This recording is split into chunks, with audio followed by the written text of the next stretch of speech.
बूढ़ी दादी और लस्सी।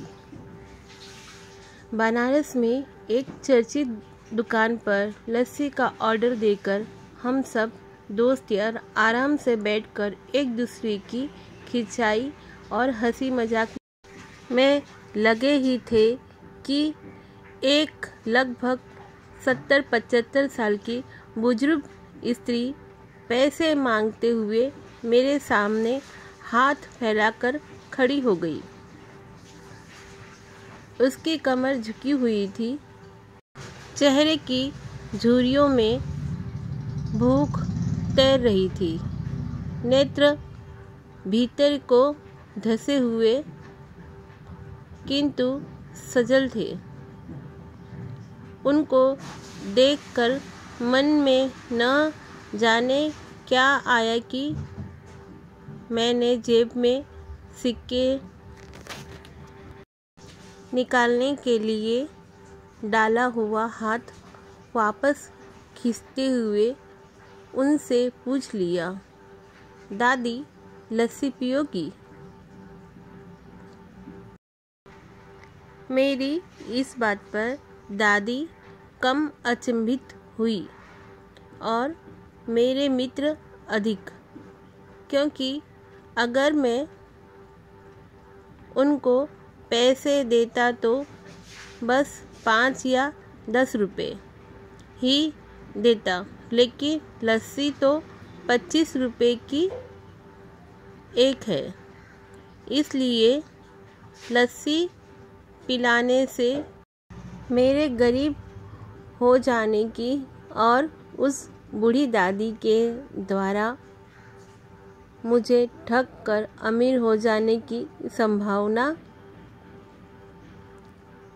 बहुत अधिक बढ़ गई थी। दादी ने संकुचाते हुए हामी भरी और अपने पास जो मांग कर जमा किए हुए 6-7 रुपए थे वो अपने कांपते हाथों से मेरी ओर बढ़ाए। मुझे कुछ समझ नहीं आया तो मैंने उनसे पूछा, ये किस लिए?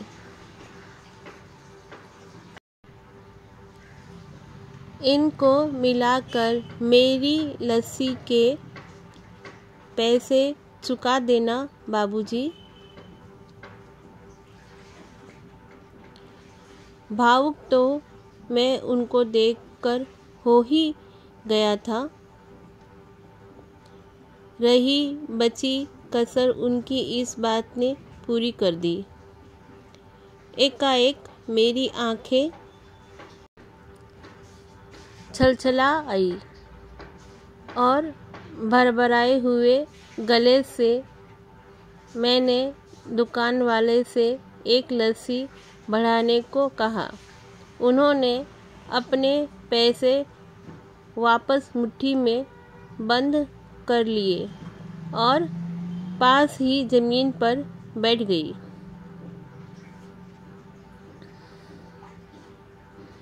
अब मुझे अपनी लाचारी का अनुभव हुआ, क्योंकि मैं वहाँ पर मौजूद दुकानदार, अपने दोस्तों और कई अन्य ग्राहकों की वजह से उनको कुर्सी पर बैठने के लिए नहीं कह सका। डर था कि कहीं कोई टोक न दे, कहीं किसी को एक भीख मांगने वाली बूढ़ी महिला के उनके बराबर में बिठाए जाने पर आपत्ति न हो जाए। लेकिन वो कुर्सी जिस पर मैं बैठा था मुझे काट रही थी। लस्सी कुल्हड़ों में भरकर हम सब मित्रों और बूढ़ी दादी के हाथों में आते ही मैं अपना कुल्हड़ पकड़कर दादी के पास ही जमीन पर बैठ गया, क्योंकि ऐसा करने के लिए तो मैं स्वतंत्र था। इससे किसी को कोई आपत्ति नहीं हो सकती थी। हाँ, मेरे दोस्तों ने मुझे एक पल को घूरा, लेकिन वे कुछ कहते उससे पहले ही दुकान के मालिक ने आगे बढ़कर दादी को उठाकर कुर्सी पर बिठा दिया और मेरी ओर मुस्कुराते हुए हाथ जोड़कर कहा, ऊपर बैठ जाइए साहब। मेरे यहाँ ग्राहक तो बहुत आते हैं, किंतु इंसान कभी कभार ही आता है।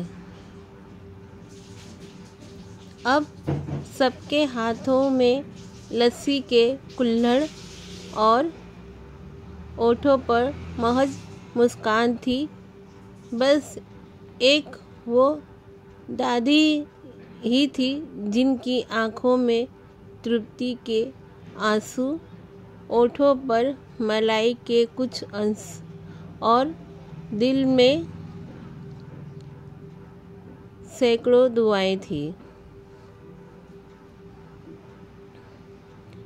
न जाने क्यों जब कभी हमें 10-20 रुपए किसी भूखे गरीब को देने या उस पर खर्च करने होते हैं तो वे बहुत ज़्यादा लगते हैं। लेकिन सोचिए कि क्या वे चंद रुपए किसी के मन को तृप्त करने से अधिक कीमती है?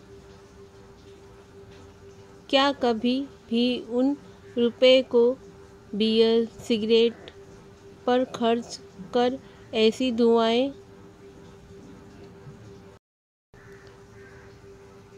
खरीदी जा सकती हैं?